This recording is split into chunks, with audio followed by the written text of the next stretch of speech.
특히나 저는 인터뷰가 정말 어려웠던 것 같은데 제 학비가 1년에 아틀란타 스타벅스 시급이 유학생들, 워홀러들, 어학연수 그리고 장기적으로 오래 해외에 이렇게 체류하시는 분들이나 한 달 살기 하시는 분들, 오셔서 단기로 체류하시는 분들, 이 모든 분들을 위해서 형님과들 오늘 양빠라는 말로 안녕. 혼자 나와서 말하면서 찍는 컨텐츠 오랜만이죠. 제가 이제 미국 대도시 아틀란타로 부모님을 떠나서 이제 독립을 한 지 거의 한 달이 다 돼가는데요. 이번 영상에서는 제가 올해 5월달에 미국 대학교 졸업을 하기도 했고 뭐 아르바이트를 하면서 학교 생활을 했던 그런 이야기들을 하면서 금액적인 부분이나 아르바이트는 어떻게 하게 되었는지 그리고 대학생활 하면서 제가 알게 됐던 모든 꿀팁들을 제가 알려드리려고 카메라를 켰습니다. 제가 임의로 정해놓은 질문들을 스스로 답을 하면서 여러분들께 조금 정보를 드리려고 해요. 처음에 제가 미국 들어와서 알바를 했던 거는 미국 고등학교를 다니면서 처음에 시작을 했고요. 부모님한테 용돈을 이제 덜 받고 싶기도 했었고 영어를 아무래도 학교에서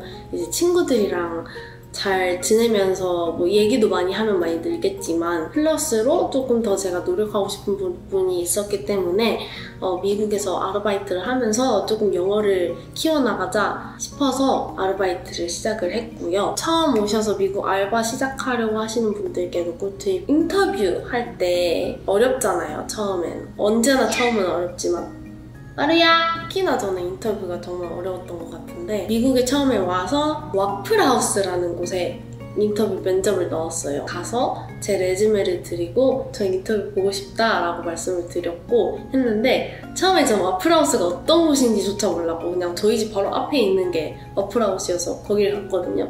이제 알고 보니 조금 위험하고 보통 한국인들이 아르바이트 하는 대로 잘 뽑지 않는 곳이라고 하더라고요. 근데 저는 처음에 몰랐죠. 이제 미국에 처음 왔으니까 전 아무것도 몰랐고 인터뷰를 보러 오래요. 그래서 갔는데 정말 대실패했습니다. 왜냐면 고등학생이어서 아르바이트 경험이 없었고 그 경험이 없는데 플러스로 영어까지 못 해버리니까 인터뷰 같은 거 할 때 그리고 트레이닝 같은 걸 받을 때 제가 알아듣지 못하니까 답답하셨는지 이제 인터뷰 보는 중간에 이제 집에 가도 된다고 하시더라고요. 그래서 저의 첫 인터뷰는 그렇게 끝났고요. 그 다음에 두 번째로 한 게 햄버거집, 웬디스라는 햄버거집에서 아르바이트를 했습니다. 드라이브트루도 있고 맥도날드처럼 꽤나 바쁜 스토어더라고요. 자기소개 해봐라, 여기 어떻게 하다가 지원하게 됐냐, 이런 손님들이 있는데 이럴 때는 어떻게 대처를 할 거냐, 뭐 이런 것들 위주로 물어보셨는데 저는 인터뷰 준비할 때 종이에 예상 질문들 그냥 적어가지고 달달달 외워갔거든요. 그때 당시에 제 햄버거집 아르바이트 시급이 8불이었어요. 오하이오 미니멈 웨이지가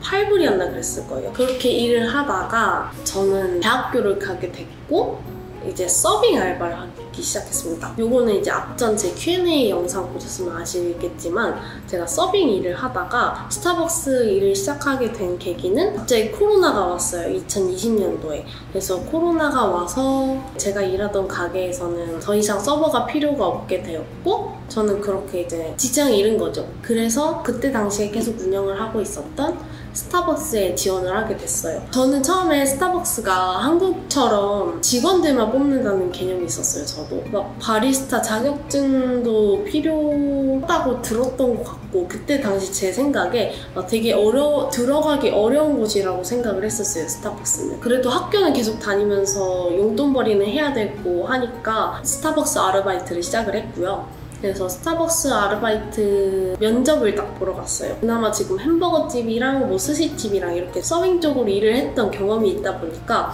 레즈메를 냈는데 그래도 오라고 하더라고요. 그리고 그때 당시에 사람이 많이 없었어요. 일할 사람이 많이 없었어서 거기서도 이제 사람이 많이 필요했던 거죠. 스타벅스 면접을 보러 가는데 그때 사실 저는 아무것도 준비를 못하고 가가지고 이제 물어보는 거에 어버버하고 대답하고 오긴 했는데 그때 당시에 커피 만드는 거, 약간 타이쿤처럼 이렇게 만드는 만드는 그런 거에 너무 정신이 팔려 있어가지고 너무너무 하고 싶은 거예요, 이 일이. 나는 커피를 정말 좋아하고 이 일이 정말 하고 싶고. 인터뷰에서 꿀팁을 드리자면 미국은 특히나 이제 상대방의 눈을 바라보면서 열정을 내비쳐주면 좀 더 좋게 보더라고요. 긴장했다고 막 그렇습니다 뭐 이렇게 얘기하면은 아르바이트 뽑아주시는 분들 입장에서는 너무 소극적일 것 같다, 이러고 안 뽑으려고 하시는 것 같더라고요. 그래서 저는 좀 최대한 눈을 바라보면서도 정말 이 일을 하고 싶습니다, 그 열정 넘치는 눈빛으로 이렇게 쏴줬습니다. 그렇게 해서 이제 그 스타벅스에 붙게 되었고, 그때 당시에 스타벅스 시급은 10불에서 12불 사이 왔다 갔다 했었거든요. 11.5불 정도 받았던 것 같아요, 그 사이. 거기에 플러스 이제 팁, 일주일에 보통 팁 벌어가는 게 20불? 30불 정도였거든요. 큰 스타벅스에서 일했을 때는. 두 번째 스타벅스로 옮겼을 때 거기서 13불을 준다 그래가지고 백화점 안에 있는 스타벅스로 옮겼습니다. 거기가 이제 제가 촬영을 하던 곳이고, 올라서 15불까지 찍었습니다. 거기서 제가 한 2년 정도 일했으니까. 그래서 지금 제가 좀 시세를 보니까 대도시 여기 아틀란타 스타벅스 시급이 15불부터 시작하는 것 같아요. 그리고 거기서 플러스로 스타벅스는 팁까지 가져가니까 그래도 꽤 많이 받는 편인 것 같아요. 대학교 생활 때 정말 힘들었던 게, 아르바이트 하느냐, 영상 찍고 유튜브 편집하고 대학교 생활도 하면서 막 되게 여러 가지 할 게 많았거든요.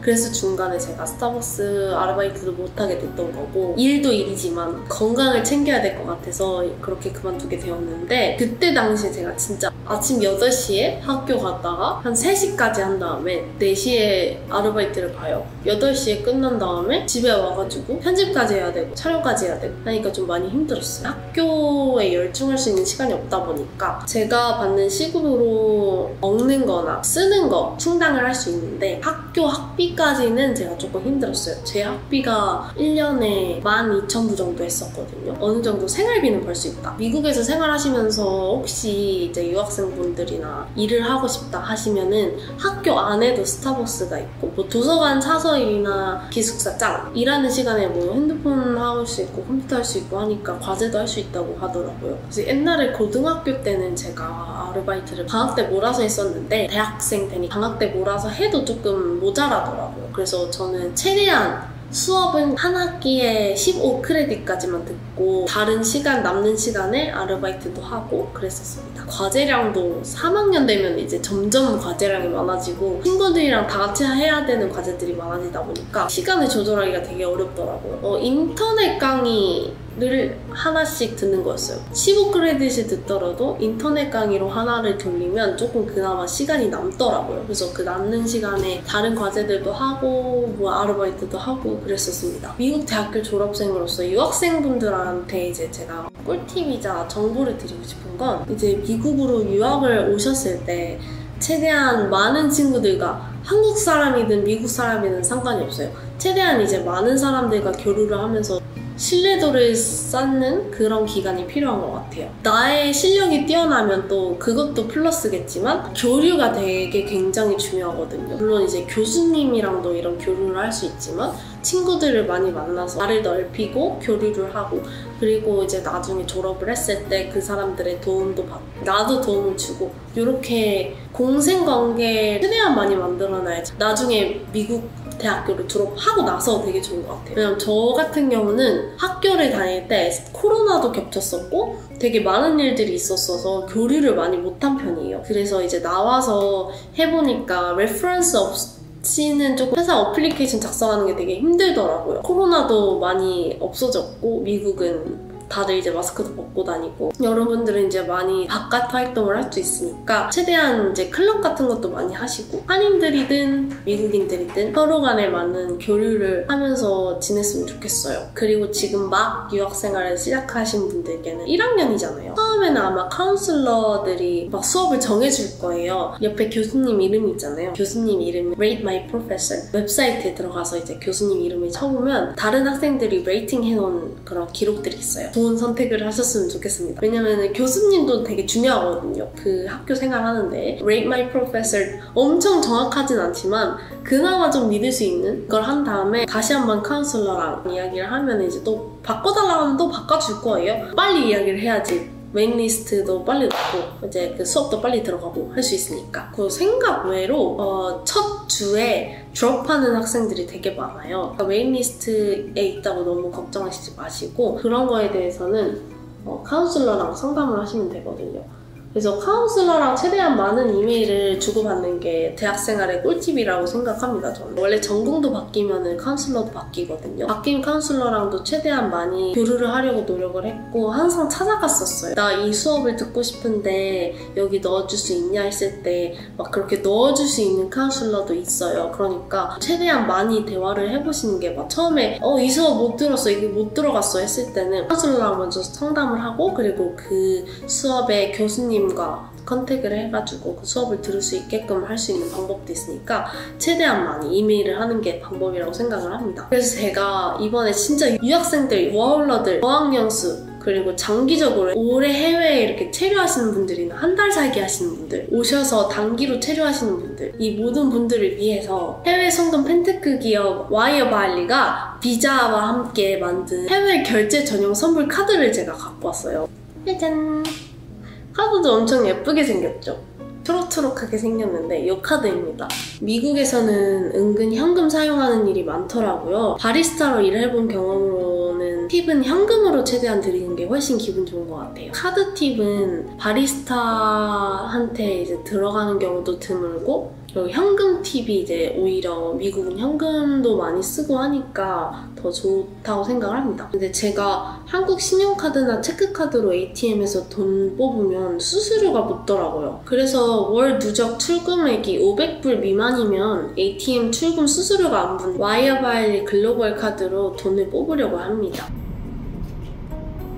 일반 카드처럼 이렇게 사용이 가능해요. 그리고 앱에서 환율이 유리할 때 미리 월렛에서 환전했다가 사용 가능해가지고 너무 좋더라고요. 와이어바일리 글로벌 카드는 결제 수수료 2.5%가 안 붙고 연회비도 없어서 신용카드나 현금보다 훨씬 유리합니다. 제가 원래부터 이 와이어바일리 어플을 한국에서 친구한테 돈을 보내야 되는 경우나 부모님 혹은 친척들한테 이제 선물을 보내려고 했을 때 은행에서 보내는 환율보다 더 유리한 환율로 빠르고 간편하게 송금할 수 있어서예요. 그리고 또 이 와이어바일리 앱을 통해서 미국에서 한국으로 또는 한국에서 미국으로 또 송금할 수 있습니다. 여기서 이렇게 앱을 보면은 안심번호를 등록하면 이제 로그인을 자동으로 할지. 이번에 친척이 결혼식을 해가지고 제가 축의금을 보내야 하는데 이제 와이어바일리 어플로 항상 보냈었거든요. 그래서 제가 수취인 등록을 해놨어요. 그래서 이렇게 보면은 수수료가 3.99달러 정도 붙고 그래서 100불 정도 보내려면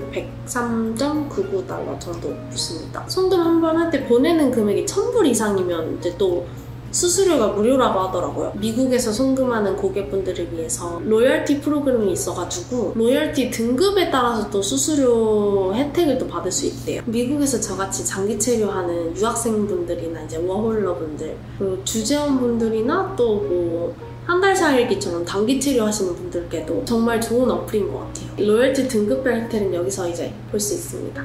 이렇게 웹사이트에 띄워놓을게요. 정보란에도 적어놓을게요. 와이어바일리는 또 모바일 앱에서 사용이 되게 간편하고 미국에서 한국으로 송금할 때 대부분 이제 실시간으로 지급이 되다 보니까 미국 내 한인분들께서 이제 은행 가시는 것보다 모바일로 간편하게 보내는 걸 선호하는 와이어바일리로 거래량이 더 많다고 하더라고요. 보안도 다른 은행들처럼 강력해가지고 마음 먹고 사용하기 되게 좋은 것 같아요. 저처럼 이제 수취인 등록을 해놓으시면은 이렇게 보낼 때 되게 쉽거든요. 한번 수취인 등록을 해놓으면 터치 한 번으로 간편하고 빠르게 송금할 수 있습니다. 결제할 계좌를 선택하고 이렇게 송금 신청 완료했습니다. 수취 예정일은 9월 1일로 나왔는데 이제 내일 모레 바로 들어가는 거예요. 그리고 마지막으로 이제 미국에서 대학교를 다니는 후기랑 장단점을 제가 알려드릴게요. 마치고 나서 생각 드는 거는 그렇게 사실 다를 건 없다고 생각이 들어요. 근데 조금 더 많이 자유로운 편인 것 같아요. 교수님과 이제 대화하는 것도 되게 어렵지 않게 그냥 대화할 수 있고 끝나고도 많이 가더라고요. 한국에서는 솔직히 존댓말도 사용을 해야 되고 교수님은 항상 어려우신 분이니까 그렇게 많이 다가갈 일이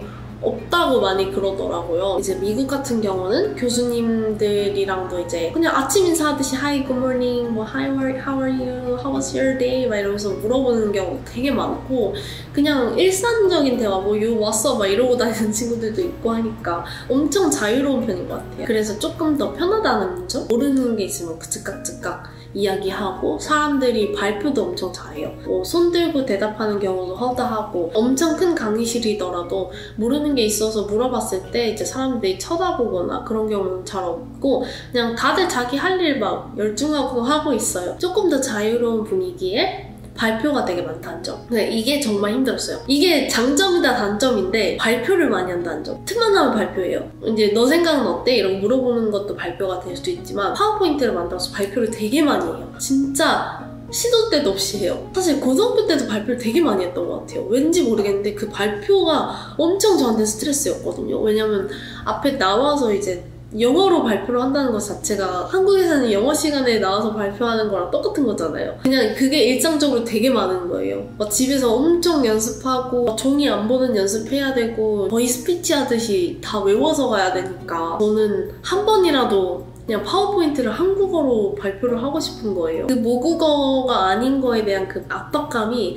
발표에서 엄청 커요. 너무 힘들었어요, 개인적으로 발표하는 게. 항상 나와서 떨면서 발표도 잘 못하고 부끄럽고 하니까 다른 애들 보면 발표도 엄청 잘하고 눈도 마주치고 장난치는 친구들이 그렇게 잘하는데 저만 이렇게 막 주눅 들어가지고 Hi, I'm gonna do this 막 이러면서 하니까 좀 많이 힘들었어요. 그치만 또 이것도 연습의 종류라고 할 수 있죠. 미국 대학교 다니면서 정말 좋았던 거는 라이팅이 정말 많이 늘었어요. 라이팅 센터라는 곳이 있어요. 도서관에 가시면 보통 미국 대학교에는 라이팅 센터가 있어서 무료로 제가 쓴 에세이를 고쳐주거나 아니면 함께 이렇게 봐주거나 하는 그런 공간이 있거든요. 그래서 그거는 유용하게 사용을 하시면 됩니다. 무료니까 그냥 가서 사용하시면 되고 아마 이제 주말엔 안 하고 월요일에서 금요일까지 몇 시부터 몇 시까지 할 거예요. 그래서 가서 도움을 꼭 받으세요. 말하는 거야 이제 아르바이트 하면서 많이 들었다 치지만 쓰는 게 정말 힘들었거든요.